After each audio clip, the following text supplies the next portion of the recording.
오늘 저녁에 우리가 상고할 하나님 말씀은 계속해서 고린도전서 10장 31절 말씀부터 11장 1절 말씀까지 보도록 하겠습니다. 신약성경 276페이지 고린도전서 10장 31절로 11장 1절 말씀, 저와 여러분이 한 절씩 교독하도록 하겠습니다. 그런즉 너희가 먹든지 마시든지 무엇을 하든지 다 하나님의 영광을 위하여 하라.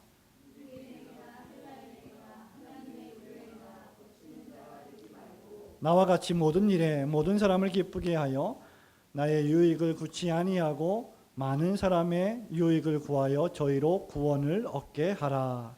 내가 그리스도를 본받는 자 된 것 같이 너희는 나를 본받는 자 되라. 아멘. 1925년도에 출생했던 위대한 정치인 가운데 한 분이 계시는데, 이분이 바로 영국의 그 근현대사에 가장 유명한 족적을 남겼던 마가렛 대처라고 하는 전 수상입니다. 철의 여인이라고도 불렸던 이 마가렛 대처 수상은 여러 가지 뛰어난 업적을 나눴는데요.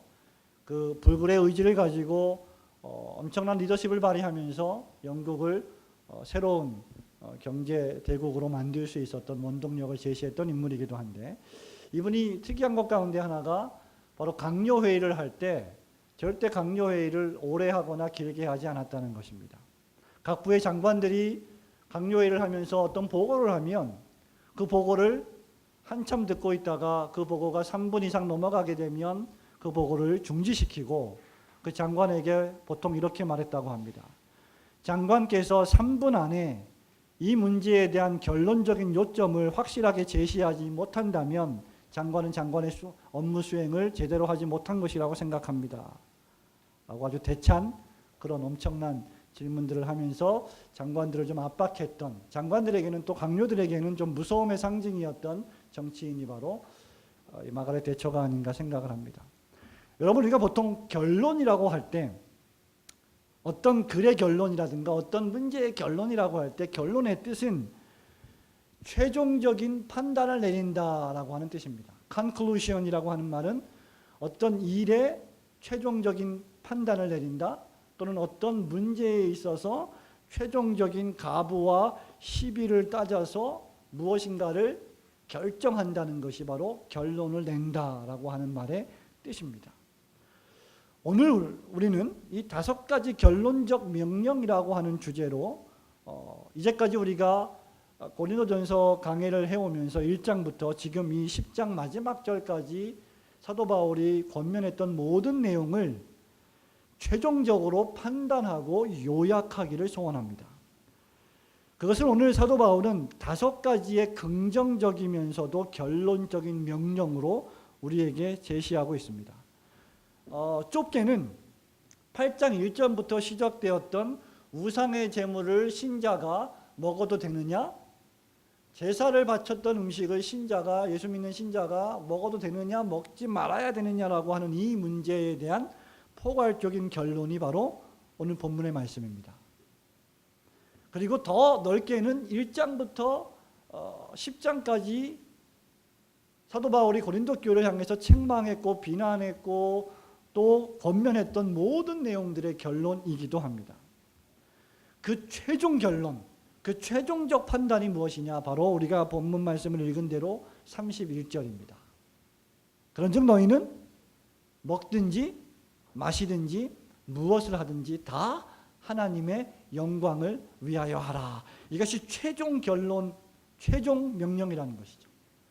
사도 바울이 이 본문 말씀에서 5가지 결론적인 명령을 하는데 31절의 이 말씀이야말로 가장 기초가 되는 명령이며 가장 최종적인 결론이라는 것이죠. 이러한 사도 바울의 구조는 사도 바울이 쓴 13개의 편지 도처에서 발견되고 있는데, 한 가지만 예를 들면 로마서입니다. 로마서 1장부터 11장의 최종 결론이 어디에 있습니까? 11장 33절부터 36절 말씀이죠. 그 중에서도 36절은 뭐라고 결론을 짓고 있습니까? 이는 만물이 주에게서 나오고 주로 말미암고 주에게로 돌아갑니다. 그러므로 너희들은 모든 영광을 하나님에게만 돌려야 한다. 아멘. 이것이 결론이라는 것이죠.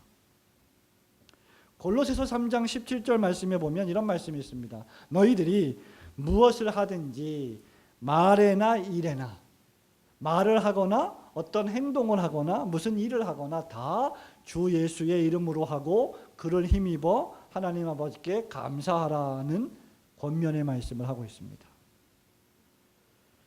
이것이 바로 바울이 고린도 교회에 이제까지 교훈하고 권면했던 결론 중의 결론, 최종 결론, 가장 큰 결론이기도 하면서 이어지는 네 가지의 결론의 기초이기도 합니다. 자, 그래서 우리는 이 첫 번째 결론적 명령부터 시작해야 하는 것입니다. 5가지 결론적 명령. 첫 번째가 무엇입니까? 무엇을 하든지 하나님의 영광을 위하여 하라는 결론입니다. 이 말은 무슨 말입니까? 노골적으로만 하면 그리스도인들이여, 고린도 교회 교인들이여, 너희들 마음대로 살지 말라는 권면입니다. 자, 8장, 9장, 10장에서 사도 바울이 책망했던 사람들이 누구였습니까? 바로 믿음이 강한 사람들이었습니다. 나는 우상에게 바쳐진 제물을 먹어도 하등의 꺼리낌이 없다. 왜냐하면 우상은 아무것도 아니기 때문이다. 나는 그러한 신앙의 지식을 가지고 있다. 우상은 존재하지 않는다. 참신은 오직 한 분 하나님밖에 안 계시기 때문에 이것은 그냥 음식일 뿐이지 아무런 문제가 없다라고 주장하면서 그들이 내놓았던 슬로건이 무엇일까요? 그들이 내놓았던 표어가 무엇입니까? 모든 것이 나에게 가하다. Everything is permissible to me. 모든 것이 나에게 허용된다. 나에게 내 자유를 가로막을 만한 아무것도 존재하지 않는다라는 것이 믿음이 강한 사람의 내세웠던 표어였습니다. 슬로건이었죠. 그런데 바울은 뭐라고 말합니까? 그렇게 살지 말고 다 하나님의 영광을 위하여 하라고 명령합니다. 다시 말하면 무엇이든지 가능한 너의 자유를 남용하지 말라는 말입니다. 너는 믿음으로 말미암아 자유한 사람이 되었기 때문에 무엇이든지 다 마음대로 할 자유가 있지만 그 자유를 남용하지 말라고 하는 바울의 권면이죠. 우리가 받은 자유의 대헌장은 무엇입니까? 사도 바울은 31절에서 하나님의 영광을 위하여 해야 한다. 그것이 우리가 받은 자유의 대헌장이라는 것입니다. 우리는 죄로부터 자유함을 얻었습니다. 우리는 사단의 권세로부터 자유함을 얻었습니다. 우리는 사단의 속박으로부터 자유함을 얻었습니다. 우리는 사망 권세로부터 자유함을 얻었고 지옥 권세로부터 완전히 자유함을 얻었습니다. 율법의 준수로부터 자유함을 얻었습니다. 의식법의 준수로부터 완전히 자유하게 되었습니다. 그런 것들을 지켜야만 구원을 얻는 것이 아니라는 것을 우리는 복음의 말씀을 통해 배웠습니다. 그러나 그렇다고 해서 그 자유를 무엇이든지 마음대로 할 수 있다는 자유로 남용해서는 안 된다는 말이죠. 하나님께서 우리를 그 모든 더러운 것들로부터 구원하여 주신 목적은 단 한 가지, 하나님의 영광이라는 것입니다. 그래서 이 자유에 대한 바울의 헌장, 즉 모든 것을 먹든지 마시든지 무엇을 하든지 모든 것을 다 하나님의 영광을 위하여 하라고 하는 이 자유에 대한 대헌장은 나머지 우리가 잠시 조금씩 살펴볼 4가지 결론적 명령의 기초석이 되는 것입니다. 참으로 그렇지 않습니까? 저와 여러분은 마음만 먹으면 무엇이든지 할 자유가 있습니다. 우리 아이들을 보십시오. 우리 아이들 마음만 먹으면 자기들 원하는 대로 다 하며 살 수 있는 자유를 가지고 있습니다. 심지어 시장에서 파는 우상 제물을 먹는 일에 대해서도 우리는 자유롭습니다. 신앙 양심의 하등의 꺼리낌이 없기 때문에 그것을 먹는 것이 나의 양심을 속박하지 않습니다. 그럼에도 불구하고 우리가 지난 몇 주 동안 말씀을 묵상했듯이 내 마음대로 행동하는 것보다, 내 마음대로 말하는 것보다, 내 마음대로 생각하는 것보다 다른 형제의 유익과 교회 공동체의 덕을 위하여 생각하고 말하고 행동하며 나의 생각과 말과 행동을 절제하며 살아가는 것이 바로 하나님의 영광과 의의를 드러내는 삶이라는 것입니다.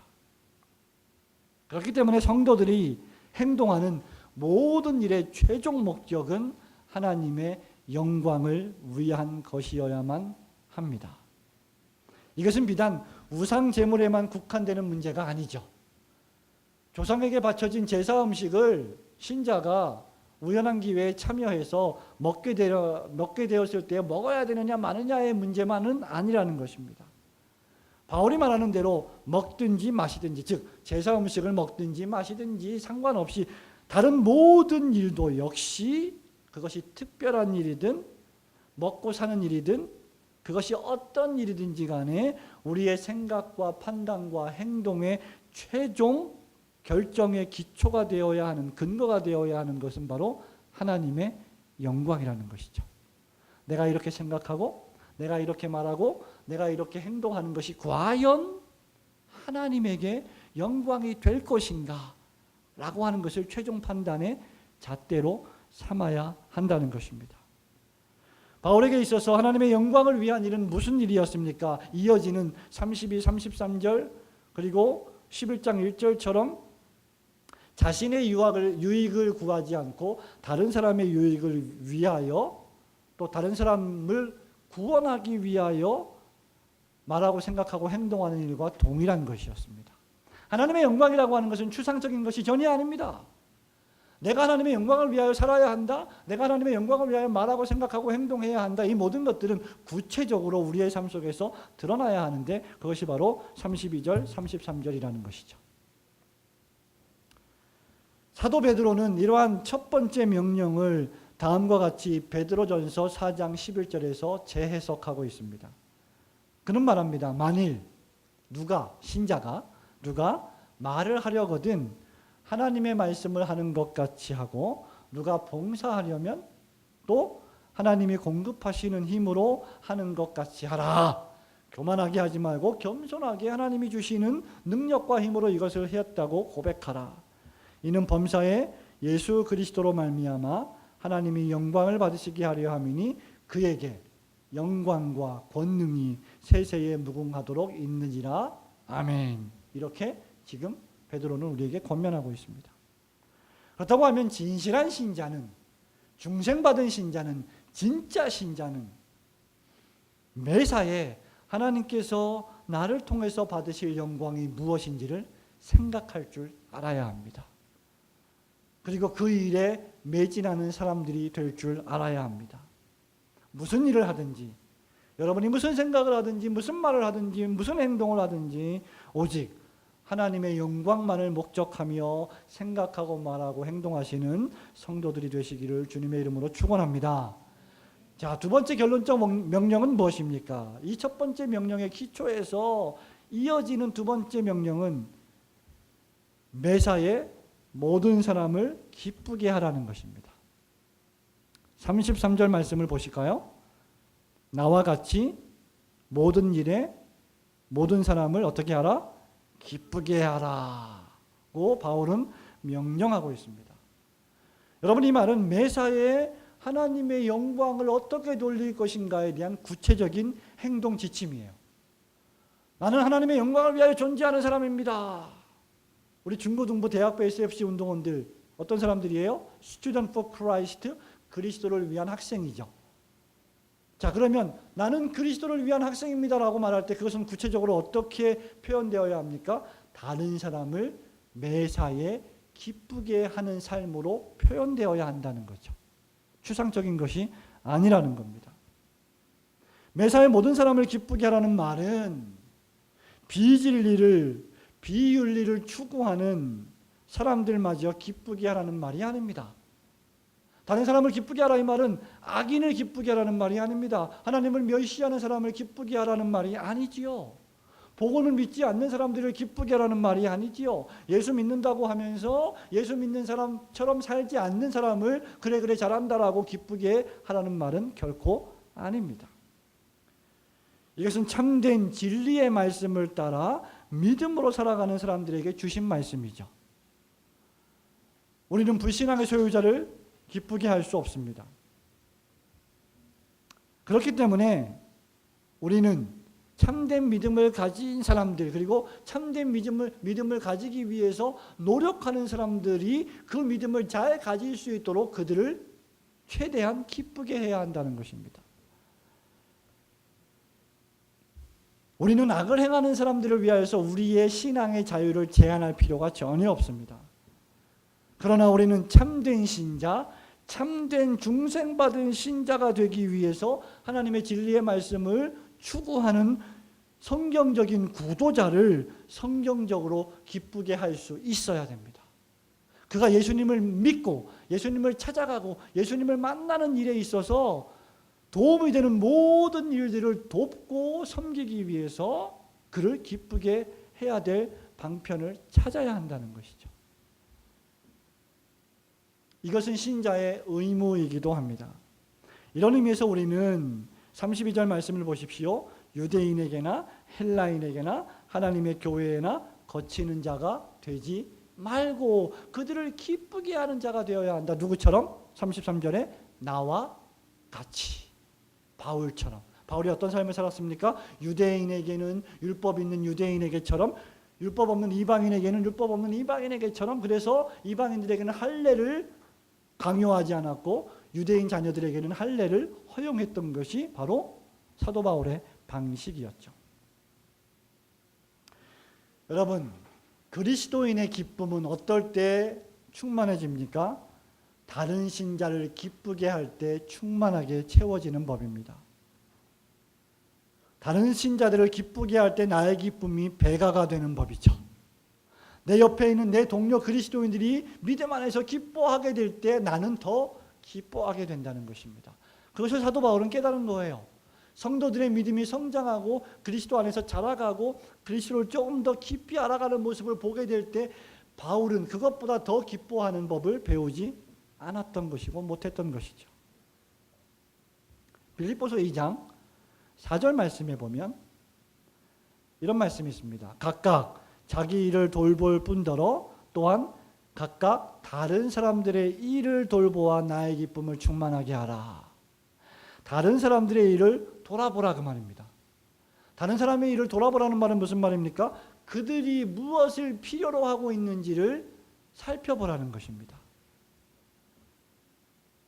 자, 다른 신자를, 다른 동료 그리스도인들을 기쁘게 하기 위해서는 그에게 지금 필요한 것이 무엇인지를 알아야 돼요. 그래서 그 필요를 내가 채워줄 수 있어야 됩니다. 내가 채워줄 수 없다면 다른 이가 채워줄 수 있도록 도와야 합니다. 다른 이가 채워줄 수 없는 부분이라면 그리스도께서 채워주실 수 있도록 그를 위하여 기도해야 합니다. 이것이 신자의 자세이지요. 다른 사람의 필요가 무엇인지 알고 그 필요를 채워주기 위해서 노력하는 사람이야말로 기쁨의 사도, 화평의 사도가 되는 것입니다. 복음서에 이런 말씀이 있죠. 너희가 다른 사람에게 무엇이 필요하느냐 묻고 아무것도 행하지 않는다면 그것이 어찌 그를 돕는 일이냐라는 주님의 말씀이 있습니다. 배고프냐? 배부르게 해라. 춥냐? 따뜻하게 해라.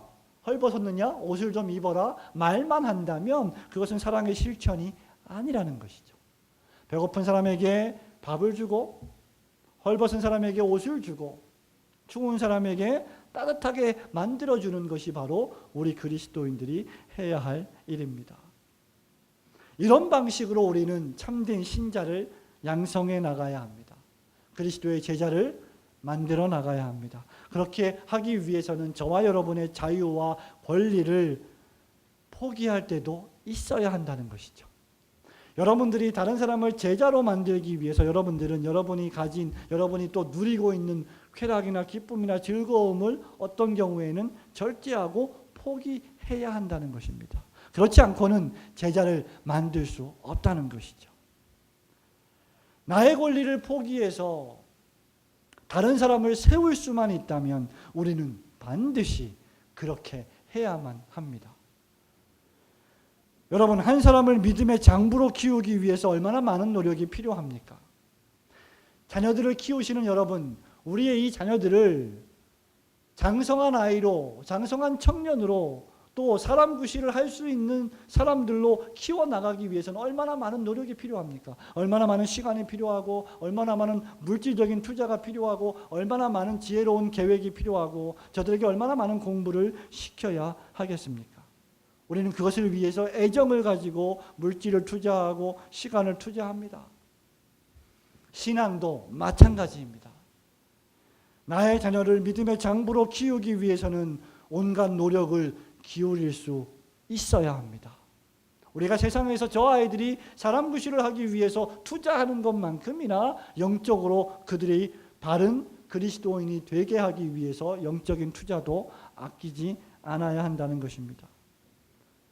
여러 가지 방면에서 그를 기쁘게 할 수 있는 방도를 찾아야 합니다. 그런 방도를 위해서 그를 믿음의 길로, 진리의 길로, 생명의 길로, 십자가의 길로 인도해야만 할 것입니다. 여러분, 바울은 지금 나와 같이 모든 일에 모든 사람을 기쁘게 하라고 했습니다. 여러분, 이것이 얼마나 엄청난 요구요, 얼마나 엄청난 도전인지 생각해 보셨습니까?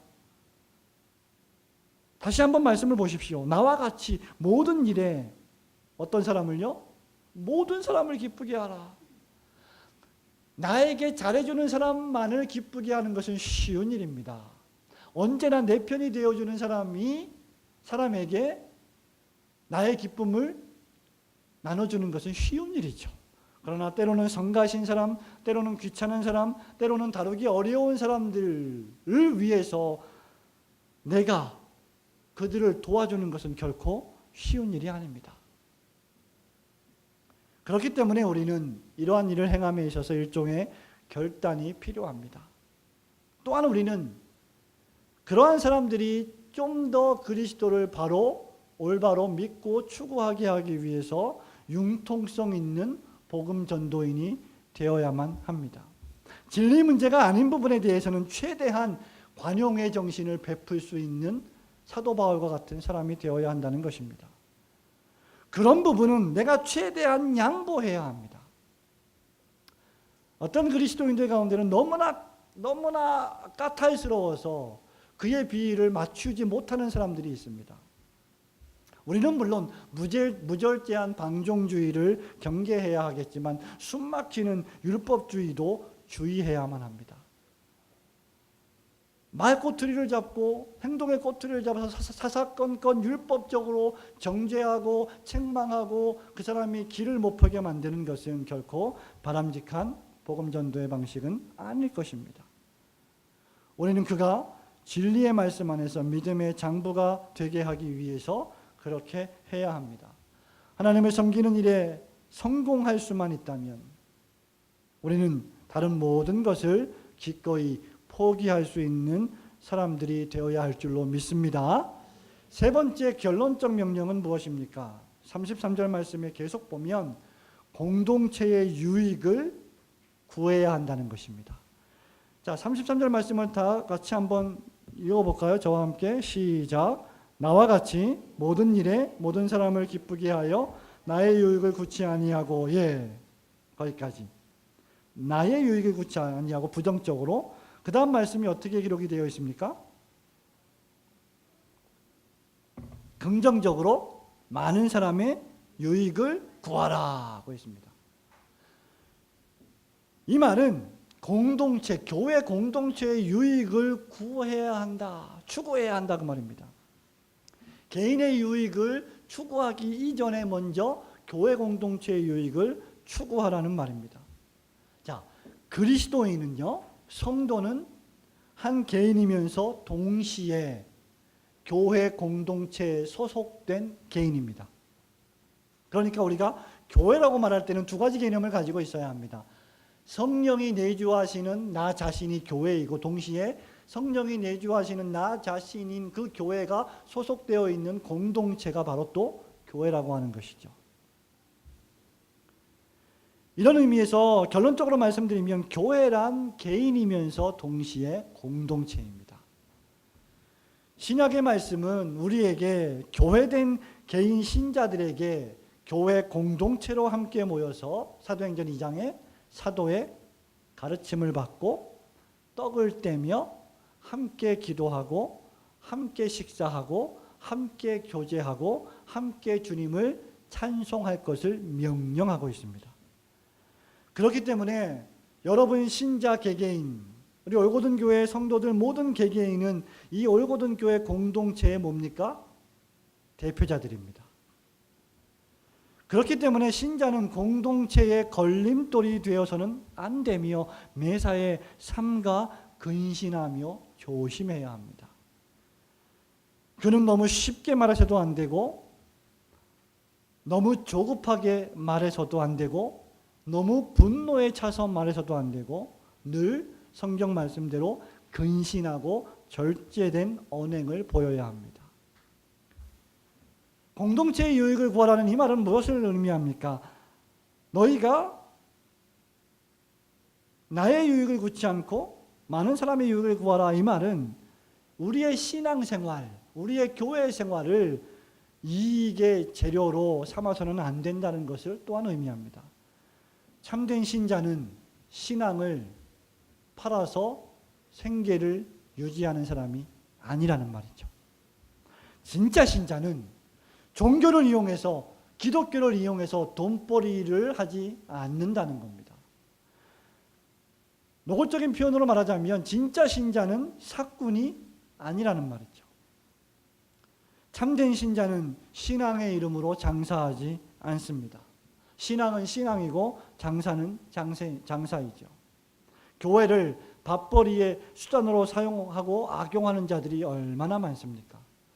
신앙은 없고 믿음은 없고 예수님은 모르고 하나님의 영광은 모르면서 교회를 출석하면서 교회의 교인들을 대상으로 돈을 벌려고 하는 나쁜 사람들, 그 사람들이 바로 사도 바울이 디모데에게 편지할 때 말했던 경건을, 신앙을 자기 돈벌이, 이익의 재료로 활용하는 사람들입니다. 성경은 이들을 가리켜서 무엇이라고 말합니까? 거짓 선지자, 거짓 교사, 다른 복음을 전하는 자들이라고 말합니다. 진실한 그리스도인은 나의 행동이 우리 교회와 전체 기독교의 공동체에 어떠한 영향을 끼칠 것인가를 생각하며 살 수 있어야 합니다. 그래서 교회의 지도자 된 모든 사람들은 매사에 생활에 절제가 있어야 하며 물질 생활에서도 절제가 있어야 하고 과도하게 돈을 사랑해서는 안 되는 것입니다.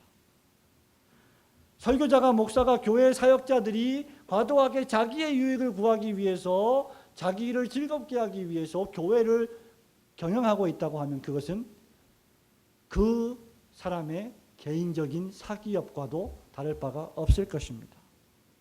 우리 그리스도께서는 그렇게 교회를 만드시지 않았습니다. 1600년도 후반부에 살았던 계몽주의 시대의 프랑스의 유명한 정치가가 있는데요. 정치 철학자가 있는데요. 그분의 이름이 여러분 들으면 아실 몽테스키웨라고 하는 철학자입니다. 그 몽테스키웨라고 하는 철학자가 이렇게 말했습니다. 그 법의 정신이라고 하는 책을 썼는데요. 이렇게 말하죠. 나는 자신에게는 유익하나 가족에게는 해가 되는 어떤 것을 알았을 때에는 그것을 내 마음에서 뽑아내어 버렸다. 나는 가족에게는 유익할지라도 나라의 손해가 되는 어떤 것을 알았을 때에는 즉시 그것을 잃어버렸다. 나는 나라에는 유익할지라도 전 인류에게 치명적인 어떤 것을 알았을 때에는 그것을 범죄로 간주하였다. 여러분, 이 말은 우리에게 중요한 한 가지 사실을 시사하고 있습니다. 참된 그리스도인의 삶의 방식은 나 자신의 유익을 구하는 것보다 항상 타인의 유익을 구하는 것에 있다는 사실입니다. 우리 그리스도 예수께서 그렇게 사셨습니다. 많은 사람을 위하여 자신을 십자가에서 대속물로 희생하셨습니다. 그렇기 때문에 공동체가 유익이 된다면 하나님이 세우신 교회 공동체가 유익이 되고 더 넓게 교회보다 큰 개념인 하나님의 나라 천국에 유익된 것이라고 하면 나의 자유와 나의 권리와 나의 시간과 나의 물질쯤은 기꺼이 포기하고 도리어 헌신과 섬김과 희생을 할 수 있게 된다는 사실입니다. 하나님의 영광과 하나님의 나라와 하나님이 세우신 몸된 그리스도의 교회를 위하여 기꺼이 여러분의 유익을 구하지 아니하고 공동체의 유익을 구하시는 여러분들 되시기를 축원합니다. 네 번째 결론이 무엇입니까? 많은 사람의 구원을 추구하라는 것입니다. 33절 말씀의 결론은 무엇입니까? 모든 사람을 기쁘게 하여 나의 유익을 구치 않고 많은 사람의 유익을 구하여 결론적으로 저희로 구원을 얻게 하라. 저희로 구원을 얻게 하라. 여러분, 이것은요, 우리가 지금 상고하고 있는 제일 첫 번째 결론, 먹든지 마시든지 무엇을 하든지 다 하나님의 영광을 위하여 하라고 하는 최종 목적입니다. 우리가 그렇게 살아야 되는 이유는 바로 이 목적, 저들의 구원을 위해서이죠. 신자의 삶은 넓은 의미에서 하나님이 택해 놓으신 하나님의 백성들의 구원을 위한 삶이어야 합니다. 그래서 그들을 가르쳐 제자 삼는 일이 우리가 해야 할 사명이고, 그래서 우리 예수 그리스도께서 마태복음 제일 마지막 장 마지막 절에서 우리에게 위임하신 지상 대명령이 있죠. 그것이 무엇입니까? 너희는 내가 너에게 가르쳐 분부한 모든 것을 가르쳐서 지키게 하라. 아버지와 아들과 성령의 이름으로 세례를 주라.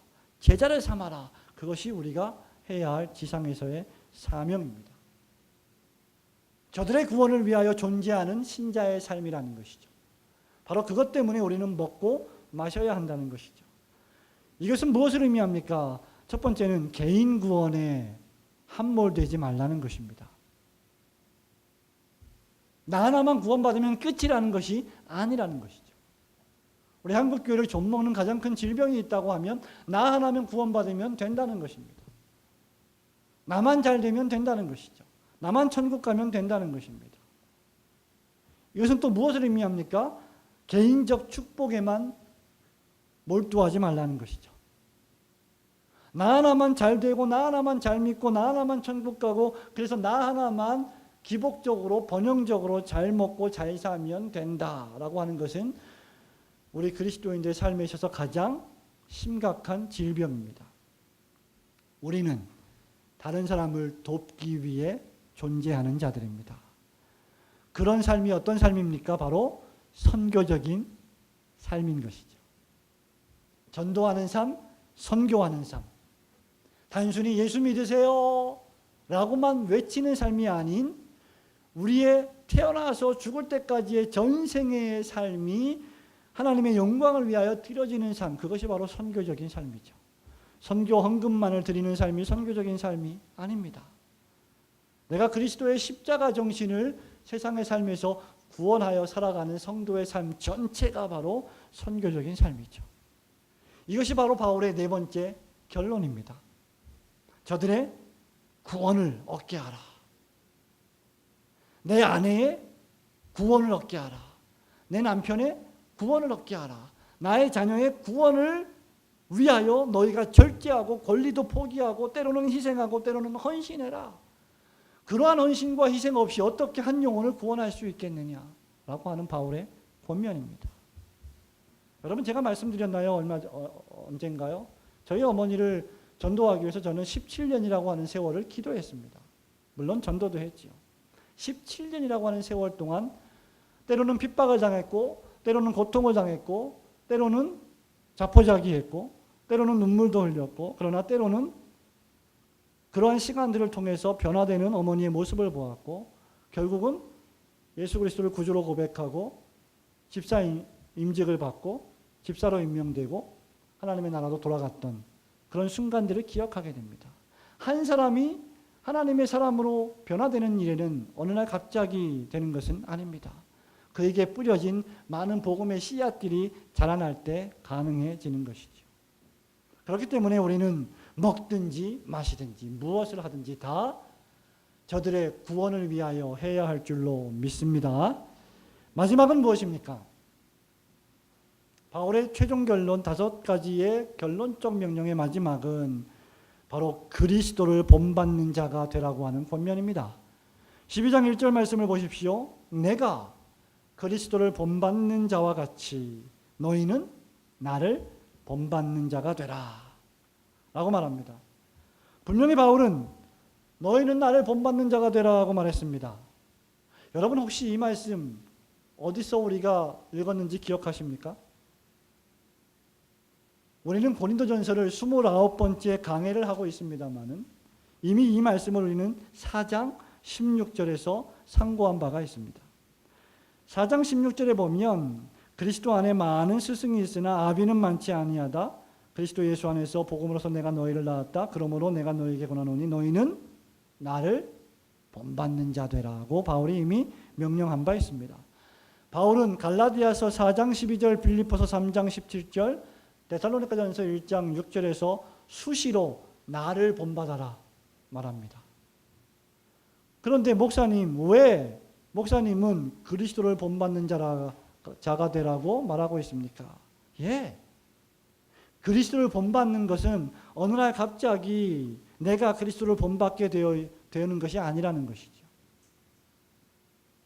나를 본받으라고 하는 이 문장은 바울 서신에서 익숙하게 등장하는 문장입니다. 바울은 자기 자신을 가리켜서 그저 좋은 가르침을 주는 선생이나 지식만 전달하는 설교자로만 자기 자신을 언급하지 않습니다. 바울은 아비처럼 나를 본받으라고 말하고 실천적인 면에 있어서도 본받을 만한 인물이었습니다. 오늘 기독교회에는 정말로 본받을 만한 모범이 필요합니다. 어떤 사람은 이렇게 말합니다. 나에게 교회는 필요 없습니다. 나에게는 그리스도가 계십니다. 나에게는 목회자가 필요 없습니다. 나에게는 나의 목자가 되시는 그리스도가 계십니다. 나에게는 장로가 필요 없습니다. 나의 위대한 감독자가 되신 그리스도가 계십니다. 어떤 사람은 이렇게 말합니다. 신학교는 필요 없습니다. 책을 보고 공부하면 됩니다. 나를 가르칠 수 있는 분은 오직 예수뿐입니다. 라고 말합니다. 여러분, 이것은 50%만 정답입니다. 그러나 50%는 오답입니다. 왜냐하면 구약성경과 신약성경을 올바로 읽고 이해하는 사람이라고 하면 하나님께서 사람을 구원하시고 하나님께서 사람을 제자로 삼으시고 설교자로 만드시는 일에는 이미 선배된 제자, 선배된 사역자들이 존재했고 그들을 사용하신다고 하는 역사가 우리에게 증거가 되기 때문입니다. 사람은요, 모범을 보고 example, 실예를 보고 그를 본받으며 자랍니다. 우리 아이들 보십시오. 그냥 자라지 않습니다. 우리 부모를 보고 자랍니다. 우리 부모가 자녀들의 실예입니다. 저 아이들이 저 단어를, 저 말을 누구한테 배웠을까? 우리한테 배웠습니다. 나한테 배웠습니다. 아빠한테 배우고 엄마한테 배웠습니다. 물론 TV에서 배우기도 합니다. 그러나 대부분은 부모에게서 배우지요. 그래서 우리에게는 좋은 모범이 필요합니다. 그래서 그리스도인에게는 좋은 선생이 필요한 것입니다. 그래서 바울은 너희는 나를 본받으라 라고 말한 것입니다. 왜냐하면 바울이 그리스도를 본받는 위대한 사도였기 때문입니다. 나는 그리스도를 본받는 자다. 그러니 너희들은 그리스도를 본받는 나를 본받아. 너희들도 역시 내가 본받고 있는 그리스도를 바라보라. 그리스도를 지시하는 가장 최고의 교사였기 때문에 나를 본받아 그리스도를 바라보라고 지금 바울은 말하고 있는 것이죠. 사랑하는 성도 여러분, 책에서 배우는 것은 한계가 있습니다. 책의 저자와 함께 배워야 합니다. 스승과 함께 배워야 합니다. 우리는 그리스도를 본받기 위해서 우리를 신앙으로 이끌어 주시는 신앙의 스승과 선배들로부터 배울 수 있어야 하며 동료 그리스도인들로부터 잘 배울 수 있는 자가 되어야만 합니다. 여러분, 매사에 사도 바울처럼 그리스도를 본받는 자가 되시기를 주님의 이름으로 축원합니다.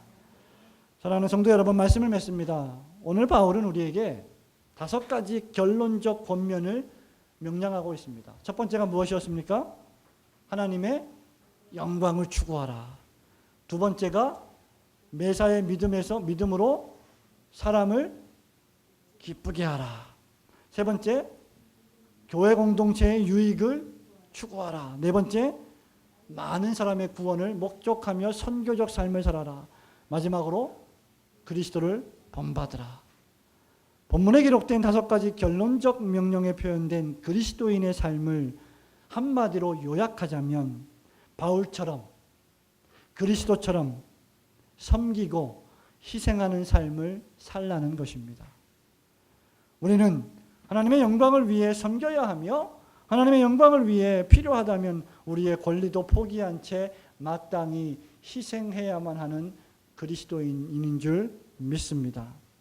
저와 여러분은 먹든지 마시든지 무엇을 하든지 다 하나님의 영광을 위하여 하면서 많은 사람들을 예수 그리스도의 십자가 복음으로 말미암아 구원으로 인도하는 저와 여러분들의 삶이 되시기를 주님의 이름으로 축원합니다. 아멘.